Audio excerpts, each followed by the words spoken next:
안녕하세요. 오만사입니다. 저희 92세인 시어머니의 안타까운 사연입니다. 참고로 고령이시기 때문에 조금은 판단력도 흐리신 면도 있을 테고 사고방식도 세대가 다르니까 많이 다르다는 점을 미리 염두에 주셨으면 좋겠어요.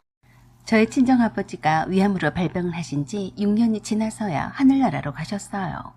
처음에는 친정엄마 이외에는 아무에게도 알리지 않으셔서 다들 모르고 지내다가 병원에서 사경을 헤매게 되신 후에야 알게 되었어요. 늘 과묵하시고 가부장적인 성품 탓에 친정아버지를 많이 어려워했지만 늘 건강하실 줄로만 알았던 저와 오빠 입장에서는 망연자실을 했었어요. 오빠 올케가 직장에 다니면서 친정엄마와 함께 병간호를 하느라 고생이 많았습니다. 저는 타 지역에 있어서 주말마다 친정에 내려가서 아버지가 있는 병원으로 달려가기 바빴어요. 그런 생활이 1년이 훌쩍 넘어갔는데 아버지의 병세는 차도는 없고 별 나아질 기미는 보이지 않았어요. 그래도 위암 진단을 받은 6개월 정도만 살 거라더니 이렇게 오랜 시간을 사시는 게 어디냐며 엄마가 그나마 다행이다라고 하셨어요.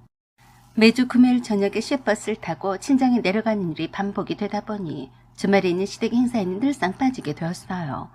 그걸 아주 못마땅하게 생각을 하신 시어머니는 제게 대놓고 그러셨어요. 네 아버지는 그대로이시냐? 네, 걱정해요. 수술을 해도 소용이 없으니. 걱정 무슨 걱정이냐? 그 나이에 그냥 죽지 얼마나 산다고 수술을 하냐? 그래봤자 병원비만 들고 자식들 고생만 시키는 거다. 그 말씀에 제가 서운해서 그랬어요. 어머니, 무슨 말씀을 그렇게 하세요? 네가 서운해도 어쩔 수 없다. 사돈을 보면 모르냐? 수술을 하면 뭐해? 회복도 못하고 독한 약으로 버티는데. 어머니, 제 앞에서 더 이상 그런 말씀을 하지 마세요. 듣기 싫으니까요. 그냥 속으로만 생각하시던가요. 나도 이런 말이 좋아서 하는 줄 아냐? 나도 86세야. 죽을 날이 멀지 않았다. 발버둥을 치고 살려고 해봤자 그거 다 말짱한 헛것이다. 그냥 병원에다 생돈을 갖다 바치는 꼴이다. 하나만한 짓에 의사들 배만 불리는 꼴이라니까. 보다 못해서 제가 그랬습니다. 어머니, 저희 친정아버지도 자식들 고생을 안 시킨다고 죽을 때 되면 빨리 가겠다고 하셨어요. 그런데 그게 사람 뜻대로 되는 일이에요? 그런다고 그렇게 빨리 죽으라고 고사를 지내면 그게 사람이냐고요. 어머니는 자식들 고생 안 시키고 가시나 두고 보겠어요. 뭐시야? 내가 얼른 죽었으면 좋겠냐? 너 그러다가 천벌을 받는다. 아이고, 제가 나이 드신 분하고 입씨름 해봤자 무슨 소용이겠어요. 당신은 그런 소리는 듣기는 싫고 다른 사람은 그래도 되는 법이라도 있는 겁니까? 그런데도 시어머니는 제가 친정아버지가 빨리 죽지 않는다고 노래를 불렀어요.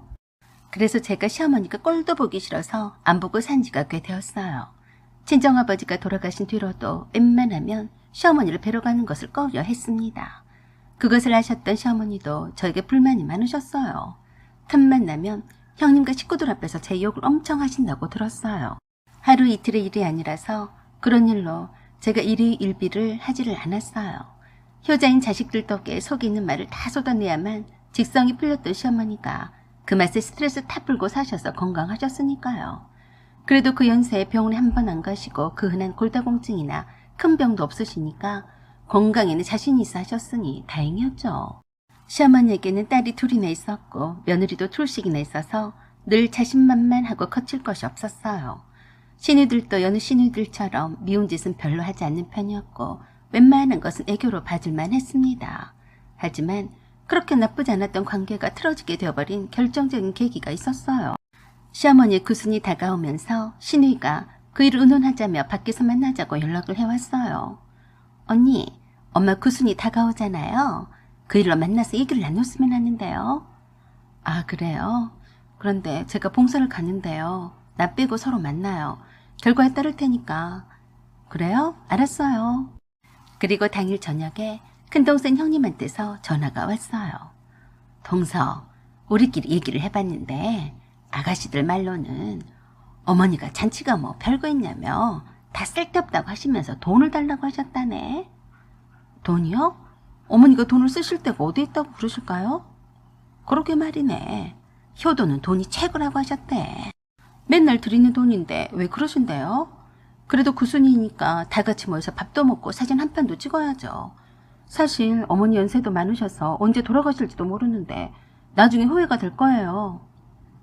우리가 팔순 때 너무 잘해드렸잖아.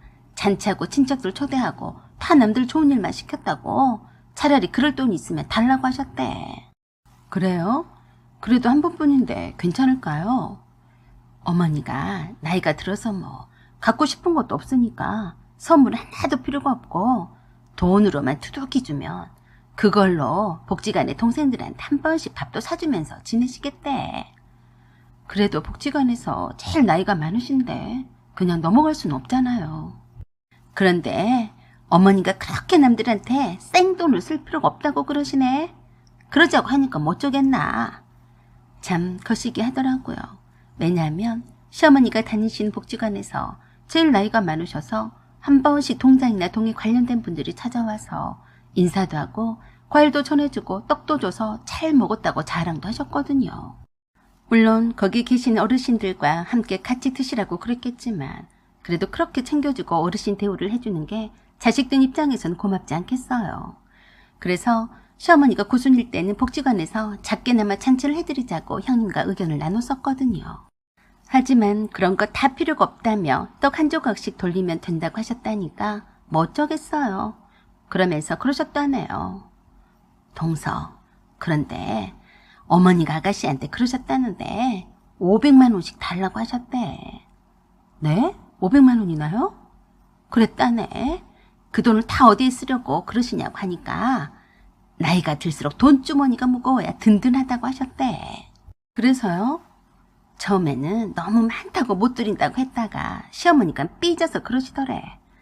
내가 언제 죽을지도 모르고 나를 받아놓은 거나 마찬가지인데 내가 죽고 난 뒤 제사상에 돈 올려놔야 하나도 소용없다 라고 하시면서 딸년들 이렇게 엄매를 우습게 하는데 며느리들은 오죽하겠냐면서 사흘을 굶으셨다네. 그런 일이 있었어요? 갈수록 고집이 세지셔서 오죽하면 아가씨가 어머니가 치매가 오셨나 하고 의심까지 했는데 아니더래. 그래서 마지막 소원이라 생각하고 소원 성취해드리자고 하는데 동서는 어떻게 생각해? 그럼 다 같이 각각 500만 원씩 내면 2천만 원이네요? 모르긴 몰라도 어머니 통장에 돈이 꽤 있을 거야. 어머니가 돈을 받기만 하셨지 쓰시진 않잖아. 그러게요. 저는 한 200만 원 정도 생각을 하고 있었는데요. 요즘 다들 힘든데 어쩌겠어. 신우들도 눈 딱 감고 마지막이라 생각하고 해드리자고 하는데 어차피 쓰시지도 않고 모아두기만 할 거라면서 말이야. 솔직히 부담이 되는 돈이었어요. 집에 현금이 씨가 말랐거든요. 아직 큰아들도 장가를 가서 집도 하나 장만도 못한 채 살고 있었고 작은아들은 제 밥벌이를 못하고 있어서 정기적으로 들어가는 돈이 있었어요. 저나 남편이나 일찍 퇴직을 한 바람에 눈꼽만한 퇴직금을 어찌 살아야 할지 막막하던 참이었거든요. 남편은 뭔가를 한다고 끊임없이 나가서 나돌아다니지만 그때까지 돈 구경 한번 못 시켜주고 있었어요. 형님, 저는 그 돈 못 해드려요. 그래도 동서는 나보다는 더 낫네. 서방님 헛것을 쫓지는 않잖나. 그런 나도 내겠다고 했어. 어쩌겠어. 어머니가 그 돈을 안 주면 들어눕겠다고 하셨다는데. 형님과 통화를 끝난 후에 신우이한테 전화를 했더니 그러더라고요. 언니, 500만 원이면 부담이 되죠. 그런데 저렇게 큰올케한테랑 나한테 돈으로 달라고 하시니까 어쩌겠어요. 그렇지 않아도 엄마가 저희들 불러서 큰오빠도 힘든데 벌써 통장에 500만 원 넣어서 줬다고 자랑했어요. 더 잘 사는 우리들이 안 내면 사람도 아니라고요.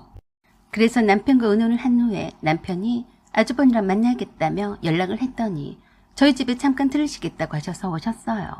오신 김에 저녁 식사를 하시고 잠깐 화장실에 가셨는데 아주머니 핸드폰에 시어머니 전화가 왔길래 제가 받았어요. 달봉아, 달식이가 불러서 갔다며? 절대 입도 뻥끗 하면 안 된다이. 내가 널 살리려고 그런 것인께 달식이가 물어봐도 그냥 500만 원 나한테 줬다고 해야 된다이. 어째서 말이 없냐?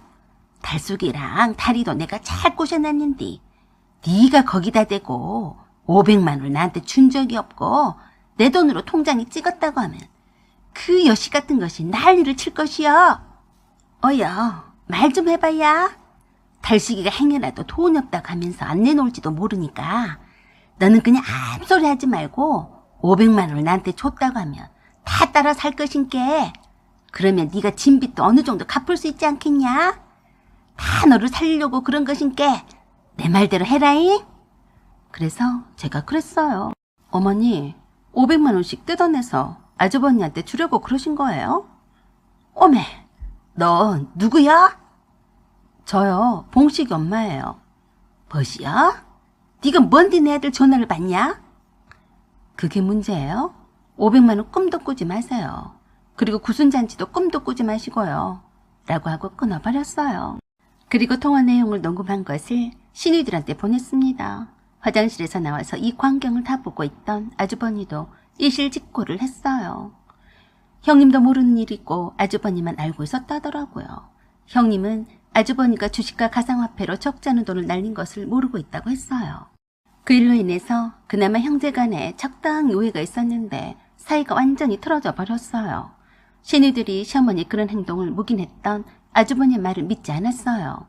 형님과 아주버니가 짜고서 시어머니의 자식 사랑을 이용을 해서 돈을 빼내려고 했다고 난리였어요.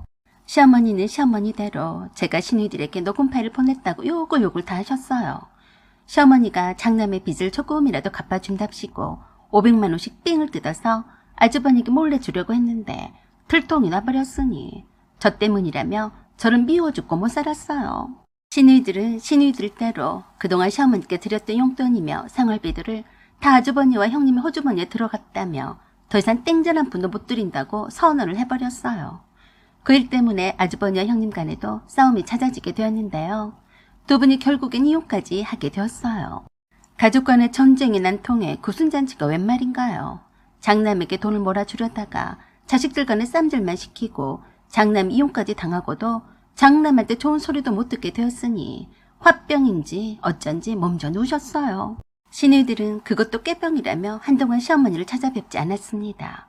저도 안 갔어요. 저만 보면 웬수라고 하시는데 없던 병도 생길 판이었는데 가면 뭐하나요? 남편이 간간히 내다봤어요. 아주버니는 시어머니 때문에 이혼을 당했다며 남보도 됐고요. 드디어 시어머니가 병원에 입원할 정도로 몸이 많이 쇠약해지셨고 폐렴까지 와서 2달 동안의 병원 신세를 져야 했는데요. 남편 시누이들에게 부탁을 해서 평일에 시누이들이 돌아가며 병간호를 하고 주말에는 저와 남편이 병간호를 하겠다고 했어요. 그런데 어느 날 시어머니가 제 손을 잡으시더니 우시면서 그러시더라고요. 내가 네 아버지가 위암으로 있을 때 자식들 고생을 시키지 말고 빨리 죽으라고 했던 말을 후회한다. 다들 나만 보면 오늘도 안 죽고 살아있다며 눈치를 주는구나. 어머니 설마 그러겠어요? 아니다. 내가 다 들었단께. 내가 잠든 줄 알고 간호사한테 달속이랑 다리가 그러더라.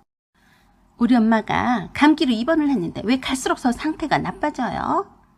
노안이라고 보시면 되세요.